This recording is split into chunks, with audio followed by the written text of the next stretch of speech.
Hello my friend, welcome to my channel, Stitching and Costume. My name is Catherine. Today I'm going to be sharing just a short little segment with my daughter Alex. So Alex started to cross stitch. I jumped into the hashtag that Sherry Colorado the cross stitcher, Sherry the Colorado cross stitcher encouraged us to join in on Each One Teach One.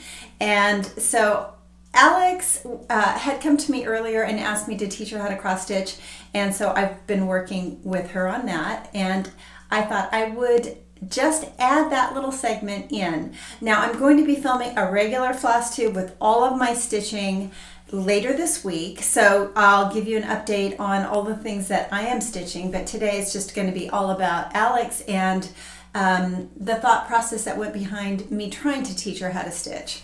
So if you're looking for just all the stitching, jump into someone else's floss tube. But if you want to learn a little bit about a new stitcher and give her some encouragement, stick around and enjoy. Thank you so much for being a subscriber, and thank you if you're just passing by. Check back with me later in the week. Probably Thursday is when I'm going to be doing it. I feel like there's been so much going on, like everybody. This is kind of a busy time of year. So yes, I will be doing all of my updates later this week. There's a lot of things we've been doing, a lot of things I've been trying to stitch.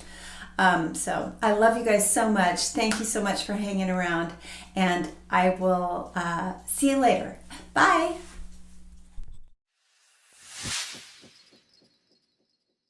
Okay, so just to let you know, this is the actual camera. Oh, I see it. So look at that. If you can, you don't have to. You should put a googly eye right there. I know I should. That's a good idea. Some people do that. They put a googly eye there. But, oh, you do? Yeah. Oh, I'm going to do that. That's a good idea. So that you're like drawn to that. Well, I did have a piece of tape there. I thought what I would do is like, print out a picture of Vanna and tape her right there. So I'm talking to Vanna. You could do that. That would be funny. Okay, so here we go. So this is recording. Well, here we are. This is our daughter, Alex. And I just had Alex pop on.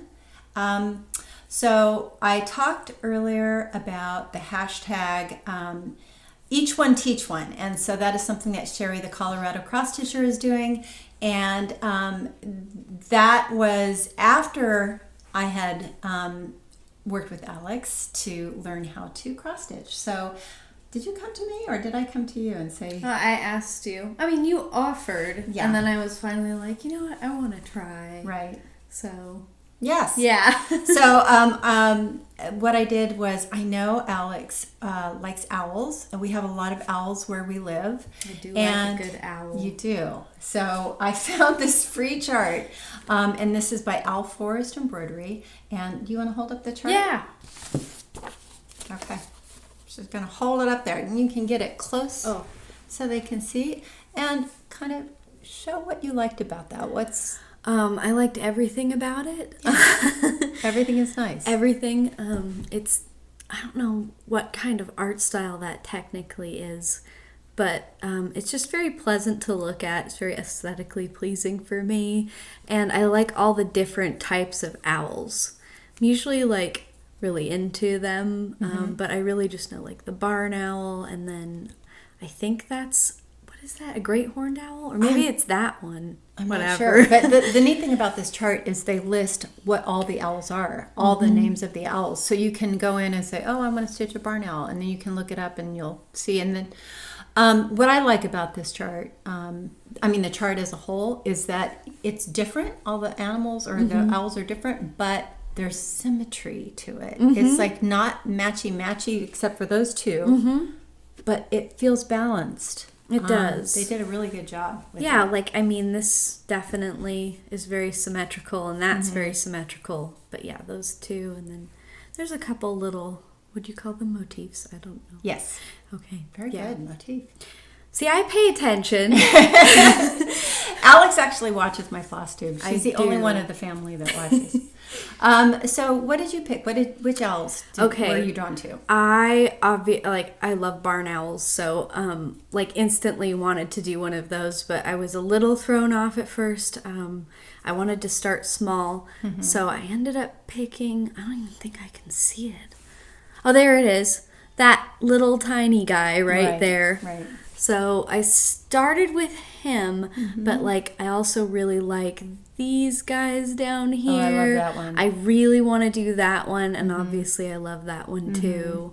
Probably that one, because that one's cool. I love all of them. They're all great, right? But I did that one, and then I went and did a barn owl. Right. Okay. So what you're going to show now, Alex is going to show her project that she finished. The fabric is a piece of Aida that I dyed, and I know you're not really, I wanted Alex to be able to start with something that was more doable. So linen, it's hard to count all the threads when you first start. Aida, it's a little bit easier, but I know this girl, she's not going to want to thread up 2 pieces of floss. She wants 1 strand of floss, so I started her on 18 count Aida, which is kind of a tiny, but she's got good eyes. So why don't you show what you did? Okay. All right, so I did these 2. That was the one that I started with, and I was kind of surprised how long that took. I think it took 2 days, 3 days. You did it pretty quick. I think it took you a couple hours. So I did, and I'm trying to get a better picture of it. You can kind of see it there. Yes. The colors that I picked for that one are. What is that? That's called Dewberry. That's JU Designs. That was JU the Designs. brown, and then I'm not really sure what I picked for the body. I don't think that's it's all even listed. on here. So this is Ecru. I think that was for this owl. Oh, I think you're right. But I know that this is the same. I think that is that. It is. Yeah. It is. That is that. Okay. So it's we just kind of grabbed things that she liked. Alex is an artist, and I've shared some of her artwork before, so she has a really good eye for color. So I just kind of pulled different flosses, and she pulled what she liked. Yeah. That looked close to I the did. picture. So that one, obviously really cool, really cute. I thought about maybe making a little keychain or some sort of fob or something with it, just because it's cute and tiny.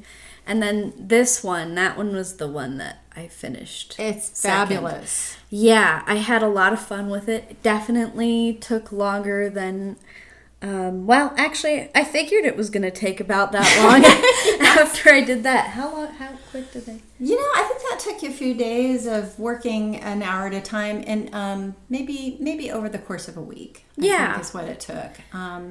And then, she taught me how to, the back's kind of a little bit messy. That doesn't matter. You never have to show the back.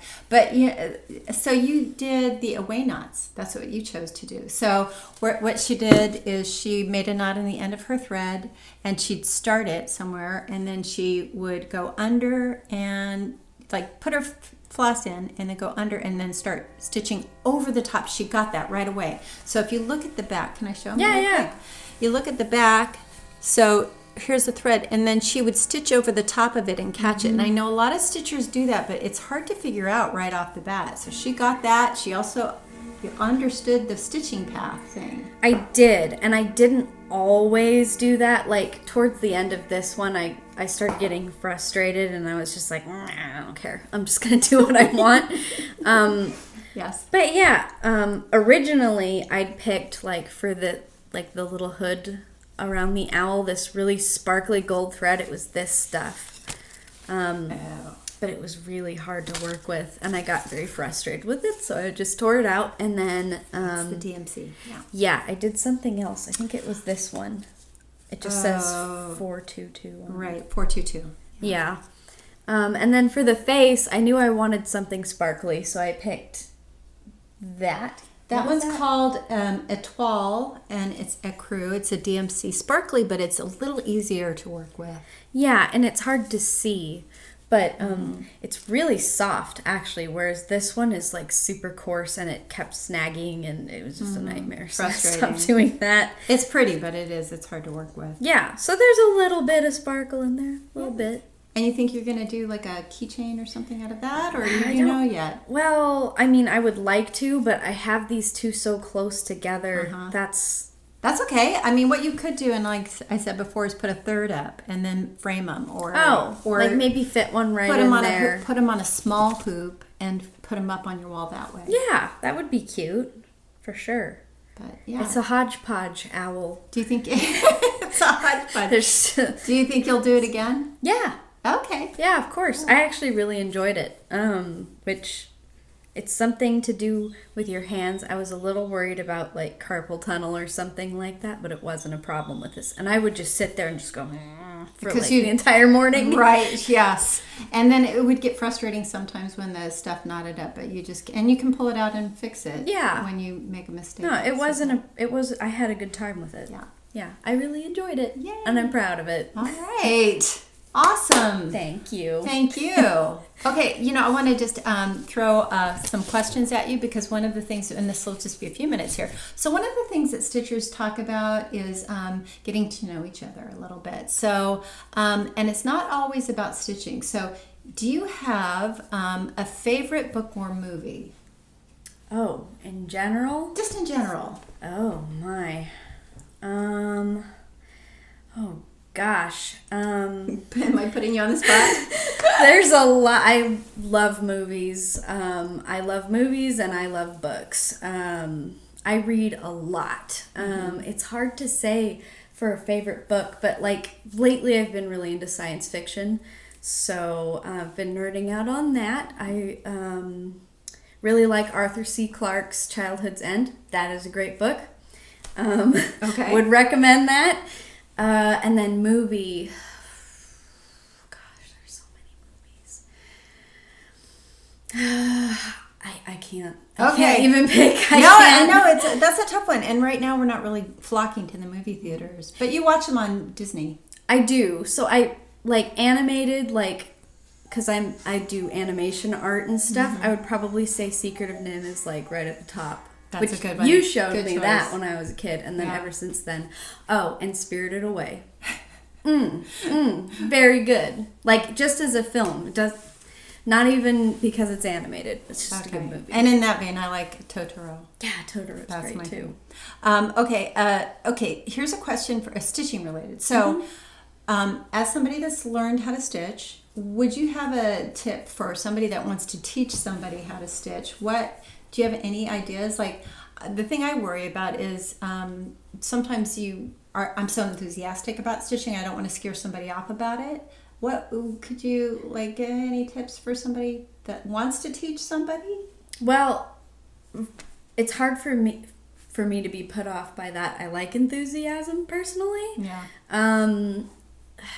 I guess if you're teaching someone, you know them, right, at that point, unless you're like teaching a class. So you're pretty good at gauging what their learning style is, because everybody's a little different. Right. And I mean, this is just like straight up kinesthetic. So for me, it needed to be hands-on for me to like... You couldn't just pick it up. Hear me say, do this. No. You had to physically I needed do to it. okay. Like she kind of had to micromanage me a little bit. Just a little bit. But you were open to it though. I mean, that's the thing. And that is a good idea. I mean, that's a good tip, because some people learn by doing, and some people need to hear, and some people need visual, and some people need all of that together. I kind of need all of it together. Yeah. But I'm kind of that way too. I need to do it with my hands to learn it. Yeah. But like one-on-one for sure. Yeah. Like absolutely that. Excellent.